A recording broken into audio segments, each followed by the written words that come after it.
Hello, hello. Welcome to EPR with your favorite podcasting nerds, Nick and Laura. On today's episode, we will give our shoutouts. Nick and I will talk about Cocaine Hippos of Colombia, and then we interview Ron Kamen. We'll discuss his updates and changes within the energy sector. And Nick would like me to say that it is an electric interview. And we thank him for that dad joke today. Be sure to subscribe, rate, and review, excluding that electric joke. And, let's get started. Hit that music.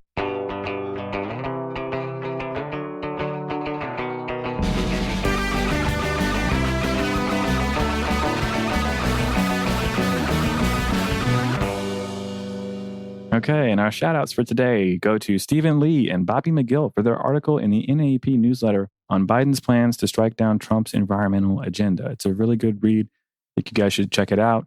And I know we are going to talk about the Biden transition and what those policies will look like for NEPA. Be sure to look out for that coming up in the future on the podcast. But yeah, please be sure to share your promotions, new jobs, professional and project awards with us so that we can include you here in these shout-outs. Yeah, and you can check out the NAEP newsletter at naep.org. This episode is sponsored by AWESome. AWESome is a native Hawaiian organization, a small business with strategic locations throughout the U.S., the Pacific Rim, and worldwide. They do conservation and planning, compliance, munitions response, and mediation and restoration. Check them out at dawsonohana.com. This is EPR. One thing I wanted to talk with you about too, and I don't know if you've heard of this story before, but you know, Pablo Escobar's like the Cocaine Hippos. Have you heard about this? I have not. Obviously, I've heard of Pablo Escobar, but I have not heard of the hippo thing. The hippos, yeah. So they call them cocaine hippos because it sounds like when I saw the link, I was like, oh my gosh, these hippos are addicted to cocaine. How did this happen? And that's not it at all, you know. And it's a story that's been going around for years. And you know, my wife's in the zoo industry, and so I was like, can you believe these hippos? And she's like, yeah, that's from like 2006. I'm like, I'd never heard it before. But apparently, like Pablo Escobar, like built a zoo as one of the things he did in his hometown. And then when he was killed, they took, seized the property. They take everything out of the zoo except for the hippos because they're just too hard to catch, quote unquote. Hippos have you seen them in person? Like, yeah. Well, yeah. Yeah, we got to see them in Africa and they were just like, from a truck, not from the zoo angle. Oh my God. Right. Amazing. So yeah, I can see why they were like, yeah, we're just going to let them be. We're not going to... And yeah, so they're incredibly huge animals. You're totally right. Like I think the only things bigger are elephants and one species of rhino. I think are the only things that are bigger than hippos. So they're humongous animals. Mm-hmm. And so dangerous. And yeah, really, really assertive, very sure of themselves and willing to let you know. And yeah, so they started with 4, right? 4 hippos total. And it looks like, I think now they have, 40 hippos? Oh, wow. Actually, they say there's more than 80 hippos today. Okay. So there were 35 in 2012, and now there's more than 80. And so they're like, if we don't do anything, if we just let them go, they're going to be like hippos in Colombia, like forever, kind of like how we have, the pythons in Florida and, sure, Asian carp. And, so it's one of those, it's an invasive species. It's the craziest of invasive species I can think of, But they're also very deadly. Like they kill a lot of people. they are aggressive. Yeah. And then... and truly a harm. People worry about shark attacks, but really, you want to stay out of the way of a hippo. Hippos, kill more people. Yeah, it is crazy. They do have a reputation for being pretty aggressive. And usually it's just that people don't understand. It's usually what happens, the same thing with moose, right? Moose kill way more people than bears because everybody thinks a moose is not dangerous. And moose are also humongous animals. Like their shoulders are taller than you. Like it's just hard to imagine how big they are and how strong they are and how temperamental. So they're another animal where it just, you can't tell that they're going to mess you up. Well, I think too, people don't realize how fast a hippo is. Yeah. When hippos are on the move, they're pretty swift. Yeah, I know. It's big, so it's got to be slow. And it's like, well, it's got to survive is what it's got to do. And so it'll know how to scoot. Like almost every animal is better at, being in the wild than you. Yeah. So what are their plans for these hippos? Well, that's the argument. They keep having debates on what they should do. And, some, they want to, castrate the males. And again, that's also hard to do because you got to find them all and then, and then ask them very nicely. Okay. Hey, Mr. Hippo, do you mind if I'm just going to snip? I'm just going to snip. You won't even notice. You won't even notice. And obviously they'd have to, knock them down and do that procedure. But that's, time intensive. It's expensive. It's not necessarily guaranteed either, because you've got to catch all of them to do it. Yeah. And yeah, that's one way. I mean, the other way they could, try to cull them. But again, that's, there's a humanitarian issue there that you have to avoid as well. So it is a tough problem to have. But if they do nothing, then we're going to have, thousands of hippos in, the next 100 years or so. They'll just become part of the ecosystem there. And so you want to avoid it, but it is not an easy problem to solve. Interesting. Well, keep us posted on that. So when they make a decision, let's... Yeah, we'll make sure. Yeah, when our cocaine hippo update, that's what we'll call it. You are listening to EPR. All right. Well, welcome back to EPR. We are here with Ron Kamen, who is working with, EarthKind Energy Consulting, and is also a host of the AWESome EarthKind Podcast. Ron, thank you for joining us. Thanks so much for having me, you guys. Yeah. And so it says here, is it Rhinebeck, New York? Uh-huh.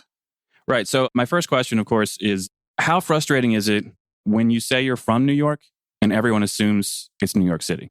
Yeah, it's a funny thing, right? So the good part, I guess, is I grew up downstate around in the suburb of New York City in Long Island, if you're familiar with Long Island. No, never heard of it. Never heard of Long Island. But then I lived upstate. I went to school and stayed 30 years, actually, in Binghamton, New York, which is upstate New York. And now I live in the Hudson Valley. And that's still considered upstate, even though it's only 60, 70 miles outside of New York City. So, yeah, it's always an interesting thing. And the upstate, downstate dynamic is fascinating. Right. I've never lost my downstate accent because I keep going back and doing work in New York City. So the upstate people, think I'm downstate, even though I live upstate. So it's but I do cross both those lines. So it's kind of fun because, I understand they're both perspectives and they're fascinating to see. So, and so you work in the energy industry, right? You want to give us a little bit of background on what you do and what you've been working on?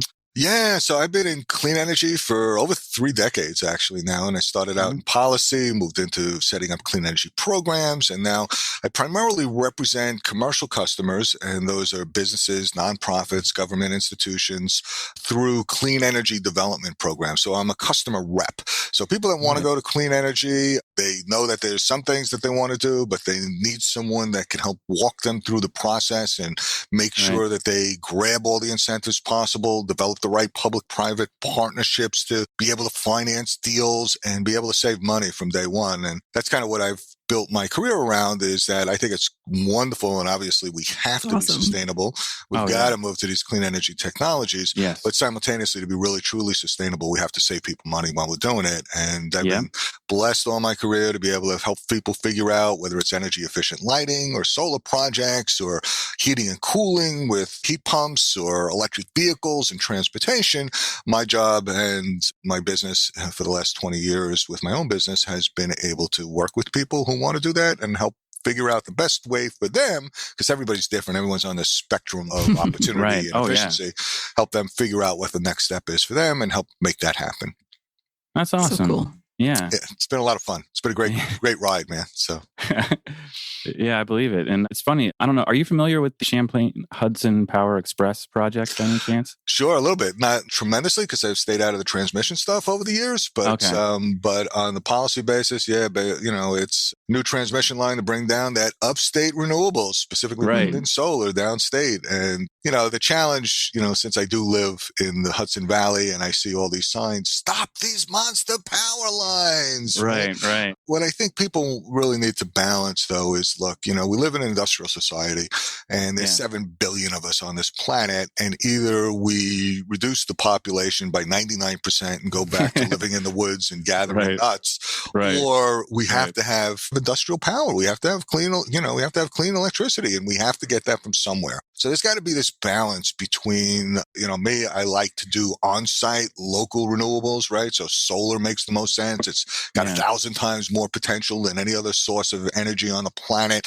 No doubt solar is the way to go, but simultaneously where we can take advantage of large solar fields, or we could take advantage of large wind projects where they make sense, and then moving that energy around. So we have this integrated grid, just like we've got an integrated internet, right? So, I mean, we all have now more power in our little smartphones than took us to the moon 50 years ago. It's amazing, right? So that really kind of distributed information systems are out there, but simultaneously we've got this huge backbone network of internet that's interconnected with all these different sources of information and bouncing information around. And that's really where the grid is headed to, the electric grid. It's going to be an integrated grid between all of us having incredible amounts of microgrid kind of power right at our fingertips for our homes and our businesses and our institutions. But simultaneously, we need to have this smart grid that then moves power around from places where there's great resources to places that don't have quite the same amount of resources but need the power. So it's a fascinating thing to see this. You know, it's an interconnected world, right? So yeah, absolutely. And it's funny. So I guess one of my, thoughts on solar, is it true that if you have solar panels on your home, for example, they're not powering your home, they're actually going straight into the grid, and then you get power, like you say, does it cycle through? Like, how does it work? Maybe that's a better question for you. Sure. Yeah. So part of it depends upon how it is set up and depends on the particular utility jurisdictions that you're in and the rules for that state and locality. So that's part of the issue. But actually what happens with solar is that it creates direct current power. That direct current power is then transformed into alternating current, because that's what we have in our homes and our workplaces. And usually the way that it first goes is it does supply the local need. So it will supply your house until all your need for your house or your business or whatever other institution is met. And then it feeds back into the grid. Gotcha. That's usually the way it's set up. That's a behind the meter type of setup. On certain other instances, it does go straight into the grid and then you kind of take it back and it's just an accounting function.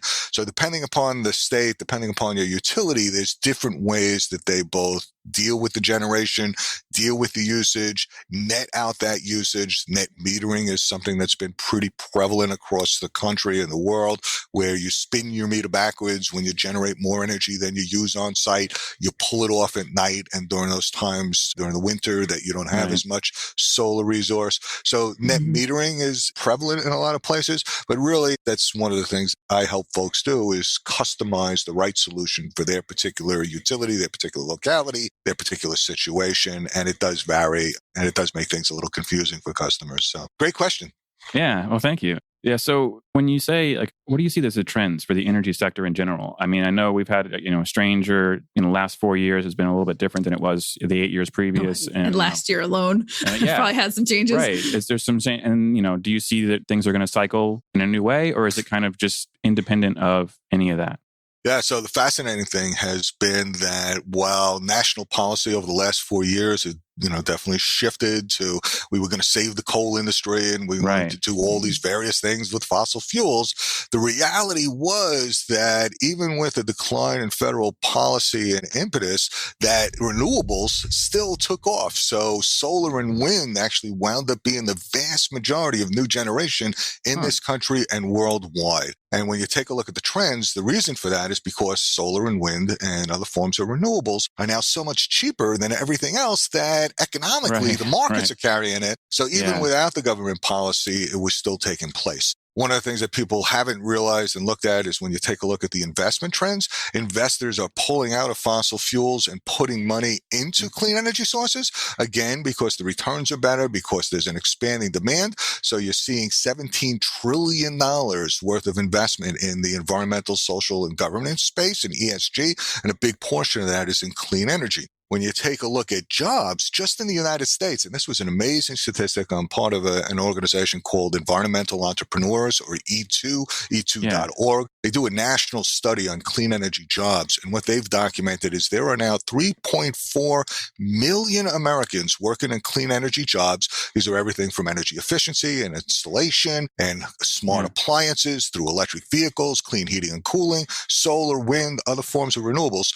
3.4 million Americans working in clean energy jobs. Wow. That's triple the amount of the fossil fuel industry, and blows away the 50,000 workers in coal. And my heart goes out to coal workers, no doubt about it. They need to make this transition. But boy, talk about an emerging opportunity for these guys to move into new clean energy technologies, there's a tremendous opportunity, and it's just getting better and better. And to become NAEP members. There you go. Yeah, there exactly. you go. There you go. Absolutely. No doubt about it, you know. Oh, I love it. The green energy, I think when I think about it, green to me is saving money. Like, it doesn't work if you're not saving money. Yeah, on my consulting business, it took me a while to come to, but last year I worked with some people and they came down to the little tagline, go clean, save green. There you go. Yeah. It's I like almost that. too That's simple. Yeah. That is brilliant. Yeah. It's evilly simple. I know when we met and we first talked and you were telling me all this stuff, like you make me just get like all fired up about, all right, cool. I'm going to put my money in stocks and I'm going to, yeah. you know, there's a tremendous amazing. evolution. Yeah. I mean, there really is. And I've had on my show a bunch of people investing in the ESG space, and it's just going wild. I mean, it really is. And there's good reason for it. I mean, you look at, for instance, Exxon, right? So Exxon, which is totally into fossil fuels, fought climate change, lied, denied, did everything else all along. They used to be the largest, wealthiest corporation in the world. They lost 80% of their value over the last 5 years. Wow. And that's what's happening with other fossil fuel companies that won't make the transition. You're seeing the smart ones like Shell and a host of others that are realizing that this is the trend that's happening. They can't stop it. And they don't want to stop it, right? Because some of these guys, they realize these are my kids. These are my grandkids. This is the future. We've got to make this transition to survive. So they're doing it for all the right reasons. And they're also doing it because they realize it's a smart decision, monetarily wise, as well as a survival decision for our entire race. So yeah. You know, it's going to be interesting to see how things evolve. But yeah, it's definitely good investments, guys. So worth taking a look at. Well, like, you know, you've mentioned your podcast a couple of times too, and I want to give you the space here because we're going to have some fun in a minute. But I do want to give you the space here to talk about. We're not having fun yet. No, we're not having any fun. Oh, man. No, this has been too serious. Yeah, we were very serious right in the beginning. Plug your podcast. Tell us what it's about and where people can get it. Yeah, sure. So it's AWESome EarthKind, and the awesome, it's a little play on words, right? It is the forces of the air, water, earth, and sun, AWES, these forces of nature that awes us every day. And you see it in the droughts and the fires and the hurricanes and the tornadoes and everything else. And it's really scary on that one side. But on the positive side, those forces of nature have enough energy for us to take advantage of. Technologies here, the costs have come down and we can save money doing it. So it's about clean energy technologies, these awesome forces of nature, and it's about you and me. At the end of awesome is that ME, right? So you and me, and 7 billion people on this planet. And the second part of AWESome EarthKind is all the men and women, all women and mankind, all EarthKind. And it's also being kind to the earth, right? So it's got a dual piece. So it's AWESome EarthKind. And you can look at the AWESome EarthKind website and download our issues, or you can do it on Spotify or on every major platform, iTunes, Apple Podcasts, Google Podcasts, iHeartRadio. So it's pretty much out there. And what we do is we talk to people about clean energy. And sometimes it's about individuals that have homes and what they've done and how they did it and how they approached efficiency and solar and heating and cooling and electric vehicles. Other times it's with, for instance, our first episode was with a guy named Dennis Hayes. And you guys know, do you know Dennis Hayes? I know I still could. You ever hear of Dennis Hayes? It sounds familiar. Okay. Well, Dennis Hayes, I know you've heard of the event that he organized 50 years ago in 1970 called Earth Day. Hey, all right. Yeah. There we go. So Dennis was the lead organizer for Earth Day, and then he took it international, and it became the largest secular holiday in the world. He's still involved with Earth Day International, and he also runs something now called the Bullet Foundation out in Washington, Seattle, Washington, which has the least amount of sun in the contiguous United States. And in Bullet Foundation built a building that they were told they couldn't build. It was built 6 years ago now, and they were told that you can't build a 6-story office building in Seattle that will create as much energy as it uses. And Dennis set out and he proved that impossible, as they said, was actually possible. Created the first net energy positive regenerative building in the world, I believe, at the time. And even in Seattle, 6 stories with energy efficient lighting, with daylighting, with energy technologies, with water saving technologies, with geothermal heating and cooling, with solar on the roof, creates more energy than that whole office building uses. So Dennis is a great guy. One of our first podcast interviews was with Dennis. It's with a bunch of people like Dennis. It's other folks that lead the industries on clean energy. We focus on clean energy because that's my thing. 90% of greenhouse gases, 90% of our climate issue is from energy. So that's my thing. That's where I've been all my career. That's what I know. And that's what I love to talk about and work with people and have folks address. So the podcast is about energy, and energy again is not just on the solar and wind and generation side, but it's also heating and cooling, and it's heat pumps, and then it's electric vehicles and all that transition. And the fact that electric vehicles, it took a long time to get to the first million electric vehicles, from 1 million to 2 million, 18 months. 2 million to 3 million, 8 months. We're now at 7.5 million vehicles, electric vehicles on the road. There's every major manufacturer has billions of dollars worth in development and outreach. There's 50 different electric vehicles on the market today. So whether or not you like to drive a Honda or a Toyota or a Mercedes or a Porsche or a Nissan or a Chevy, there's opportunities no matter which brand you like to get an electric vehicle. And the great part about it, from my perspective, is that what most people don't realize is 98% of our trips are less than 50 miles. Right? So think about that. So 98% of our trips are less than 50 miles. Electric vehicles, a Chevy Bolt, a Nissan Leaf gets more than 200 miles to the charge. So for 98% of the time, you just take one of these electric vehicles, you plug it into a regular wall socket in your garage, at your home, or at work, let it just charge, and that's enough for 98% of your opportunity, of all your needs. You know, then you don't need oil changes, you don't need transmission fluid, you don't need to go to the gas station every again. There's less than 20 moving parts instead of 2,000 moving parts. The total cost of ownership is down. And so we're going to see this transition as people come to recognize this, that electrification of transportation is happening. Electric vehicles are good purchases now. They're becoming much more cost effective. You can get them at the same or cheaper than you can get a regular car because of the incentives that are out there. And in a couple of years, you won't even need the incentives because it's solid state technology, just like our smartphones are. So all these technology pieces coming together with the energy behind it from nature, with the financing opportunities to be able to save money from day one with these technologies, means that we can all have a major impact and save money doing it. Right. Which is great. And it's, I think one of the most brilliant things about the electric car industry is, you know, they didn't just make it, you know, like you say, it's 20 moving parts, it's very small, but they're also fast. And that's one of the things that I keep hearing over and over and over again. It's like, that power is instant. You know? Exactly. It's all torque, man. So 0 to 60 in under 3 seconds. Go ahead. It's incredible. Yeah. It's the performance of a Porsche for the price of a Ford, right? So exactly. You know, it's just right. It's amazing. So no, you're absolutely right. And I mean, it's all these pieces that really give me hope for the future, you know, and there's a lot to be sad and concerned and fearful about with everything going on. But on the other side, there's so many good things that are emerging. And that's what AWESome EarthKind aims to put out there. That's what we aim to do with the show. And also we look to identify people that want to make the transition. And if they need some help, that's partially what the consulting business does. And we also help people get into the clean energy business if they want to add this on as a sideline, as a consulting piece, if they have networks that they want to use for referrals. So one of the things we're setting up through AWESome EarthKind is a whole business network of people who want to earn a little bit extra money or who want to get into the space. And then we work with them to actually become consultants too. So awesome. That's great. Thank you again for all that. And now we're going to get to the hard-hitting questions. Aha! So I hope you're ready. I hope you're ready for this. Here we go. Yeah, way too much energy. But so, okay, if you were stranded on a deserted island, right, and could only take one box of cereal with you, like that's it, like what would it be?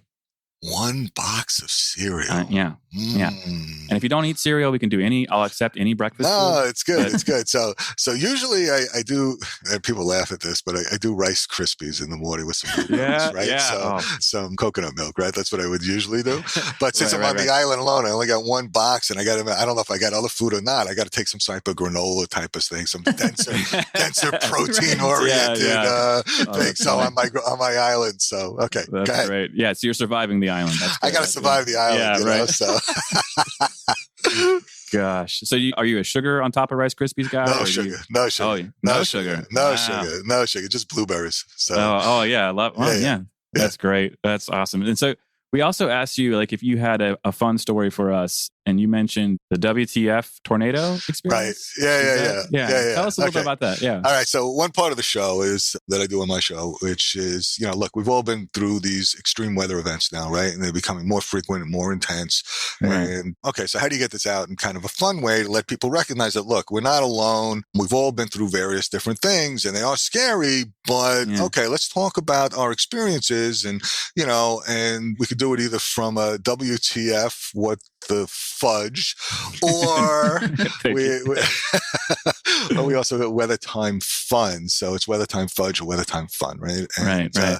My particular experience with this was that in about 20 years ago, I was at a lake with my 3 kids and was sailing with my then wife and her father, who was a big sailor. And I'm on this little sailboat and it's a beautiful day and I'm just hanging out, but first there was no wind. It was just dead. And then all of a sudden the wind would pick up and I'd be like hanging on for dear life, It was like, whoa. Right. And then it would be like, boom, stop. And everything would just stop.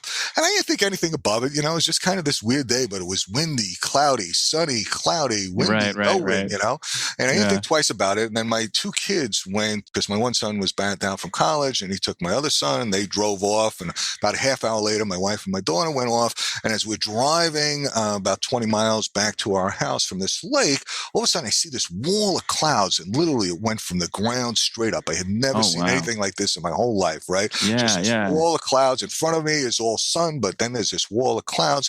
And then the hail started happening and started pelting. Saw people moving off the side of the roads, listened to the radio, and it was like, there's a tornado around. And I was like, oh my gosh, right? I never heard such a thing. Didn't really know about it. And for the next couple of hours, I tried to get home and I was scared out of my mind because I couldn't get up my hill. The large power lines had come down, these high tension power lines on the way up to my house. And I didn't know where my 2 boys were. It was out of my mind. Tried go around. They went 20, 30 miles to the east and went to try to get around. I couldn't go around. Finally, I come back to where I started from and the power lines, they had turned them off. Finally, they were letting us through. I get through and thankfully my boys were there. They had gone around the other way. They had made it before everything happened. Everybody was fine. But a tornado had come down my hill and it was at that time the 3rd longest tornado in world history. But I'm sure it's been passed now. And it went from actually just west of, for those people who are familiar with Binghamton, New York, all the way over to north of Albany and Mechanicsville. It's traveled that far. Wow. And it just kept hopping down and wiping things out. And at my house, it had come down my house and wiped out 21 50-foot tall pine trees, twisted them into just amazing little pieces. It took out a barn that I had where I used to have horses. Thankfully, I had gotten rid of the horses a couple of years before. But the funniest part was, those gazing balls that you look at, right? Those little, they're like Christmas balls, but you got them in your yard and they're really fragile, right? They're really fragile, right? It just knocked that over, but didn't break it. Of course. It didn't break that. It didn't break the kid's set, but the kid's swing set.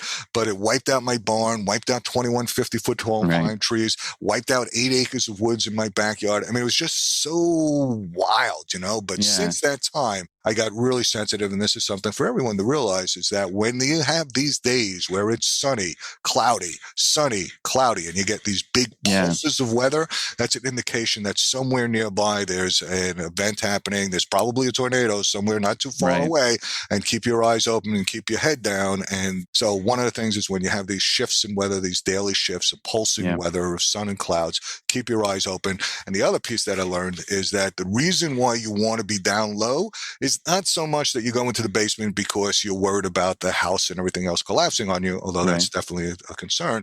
But the reason is why is when you're in these tornadoes, it picks up whatever is there, and even a twig traveling at 200 miles an hour can just ping, ping, ping right through a house and just skewer you. And luckily that tornado, it did that with bricks to somebody who lost his ear, but he lived. But it's just, gosh. You have a 150 mile an hour brick going pinging through your house. You want to be lower than grade, right? So that's the couple of tornado lessons. So that's my WTF story.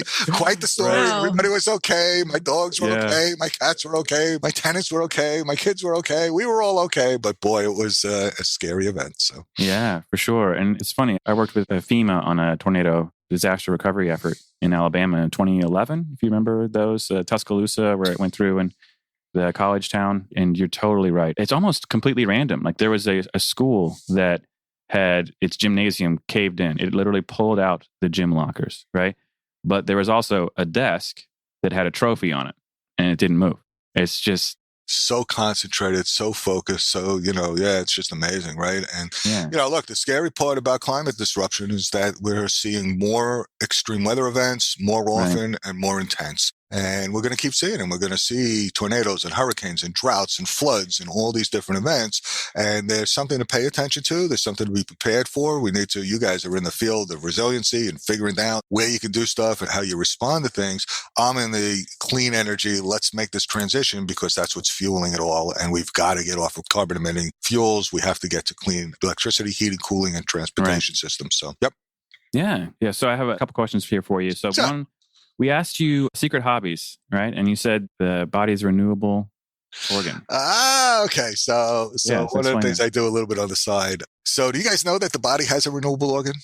Is it the skin? Nope. Well, that's kind of, yeah, but it's not totally renewable. Yeah, but it's more renewable than others. But there's actually an organ, a regular organ that you could take half of it, give it to somebody else, and both parts grow back in 3 months. Is that the liver? Is that right? Liver. You are a wise man. 95% of people, 95% of people I meet do not know that. And I didn't know that. And, I got an undergraduate degree and a graduate degree, and I consider myself relatively intelligent kind of guy. But until my wife actually had a liver disease from when she had her first kid before me, her placenta had broken. It was before they tested the blood supply the way they do now. Yeah. She had gotten hepatitis C. And 20 years later, it had eaten at her liver, and she went through various treatments, but eventually she went into liver failure. Liver does 140 different things in your body, and I had no idea, but it regulates. It's not just a sieve for taking out nasty stuff out of your blood. It actually controls breathing and mental functions and a whole host of different issues that I never knew about. And until I wheeled her into a Columbia doctor's office when she had just gotten over sepsis in a hospital, and he said, "You need a new liver." I had no clue till he said, "Look, you're going to need a new liver." At that point, my wife had been through sepsis, pneumonia, peritonitis, gastritis, colitis, C. diff. Eventually went through 36 different hospitalizations in 3 years. She survived because of her willpower, because of medical technology, and because of the body's natural healing ability. But he said, "Look, you're going to need a new liver. You've already had all these different opportunistic diseases that are going to keep attacking you. You can wait for somebody to die and then get a liver transplant. But the other alternative is if you know someone who'll give you half their liver, both parts grow back." And to me, I was totally floored and blown away by that. And my funny story with this is that the daughter that it all started with, because again, I'm not the biological father. This is a second marriage for me. I had married into, but the daughter it all started with was willing to donate half her liver to her mom to help her mom live, which is great. And she was old enough to do it. She goes to get to do it, and she finds out that she has the biological father's blood type, and that blood type is not compatible with her mother. So think of that. You poor women, right? I mean, the horror of it all. You have this kid, you grow the kid from nothing inside you, from a little egg, and pops. You grow this kid 9 months, kid comes out, you've done all this work, and the kid can't even donate anything back to you. The injustice of it all, right? So, so that was pretty funny. So luckily I was a match, and, I found a couple things. One is that it grows back in 3 months. So it's like having your cake. Yeah, it's amazing, right? The body's natural. I mean, nature is just incredible. And the more we know, the more we get. And so it grows back in 3 months. So it's like having your cake and eating it too. You give someone half your liver, it grows back, right? But then in giving, you receive too, because now half my liver is brand new and I could drink like a 20-year-old again. Which I don't, but it's funny, right? So I feel like this just fits right into your whole renewable energy thing. I know, right? I was like, I never knew that I had a renewable organ, right? I know. My life has kind of been synchronistic like that sometimes. Right. So, it's funny, right? All right. Note to self, remove half of liver. Well, it is interesting because I do know a lot of people who've lost folks from liver disease, and they never knew that there was this opportunity to do, they were on a list, they didn't make think, because there's a lot of people, and that's one of the things I do in my hobby is help people recognize that, look, first be a blood donor, right? I mean, everybody should be a blood donor because you don't know when your time is going to come, when you need blood or whatever else. Just donate blood. That's a really good thing, right? And at the end of your life, look, you don't need your organs anymore, man. Be an organ donor. Of course, because you don't need it. Just what are you going to do with it? Yeah. Right? And it's like it can help 14 different people when you donate your organs that way. It could have an impact on 14 different lives. So that's part of my little hobby is getting that word out there to various people. And if you know someone that's got a liver disease, you know what? You should think about give them half. And, it's it grows back in a couple of months. It's not that big a deal. So, that's amazing. Right? Yeah. So, And again, it also, from my perspective, it's the amazing power. So my wife's tremendous willpower, and definitely, you have to have willpower to survive all these different things. And I think humans in general are very willful, and we can do anything we put our mind to. Yes. And then medical technology has just come so far. It's so incredible. And there's no doubt that played a key role. But then the third part is the body's natural healing ability, and nature has the ability to do it. So when we bring those three pieces, the forces of nature together with our willpower and our technology, we can do anything. And that, to me, is the hope. Yeah, that's, I 100% agree with that. And, so I know we're a little over time here for interview, and so we've got to wrap it up. And I hate to do that because this has been so fun. And I thank you so much for doing this with us. And I don't know, is there anything else any last words you want to give to the audience? I think that everyone should listen to this show. It's a great show. It's for every environmental professional out there. This is going to be a great opportunity, and all you corporations and other businesses should also sponsor these guys to get the word out, to keep exploring and having this all fun. So this is great, though, guys. Thank you so much. Anybody wants to reach me, it's AWESome EarthKind.com or EarthKindEnergy.com. Ron at EarthKindEnergy.com. You can look me up on the web, LinkedIn. Love to hook up with all of you. If you have any concerns or any projects that you need someone to bounce some ideas off of, always willing to lend an ear and to provide whatever little advice I might be able to help you with. So be my pleasure. Right. Or mountains of advice is what I hear. A little bit, Awesome. Hey. Thank you so much. Look, you said we were great, so I think we need to just every time you're going to come back here and just tell us we're good. And you guys are awesome. I think this is a fantastic show. I'm really looking forward to hearing it, guys. So thank you so much for the opportunity. Really appreciate it. All right. Thank you, Ron. Okay, that's our show. Thank you so much to Ron Kamen for joining us. His interview was electric, Laura. Just want to point that out. Please be sure to check us out next Friday when we interview our law correspondent, Fred Wagner. Don't forget to subscribe, rate, and review. Catch you next time. See you, everybody.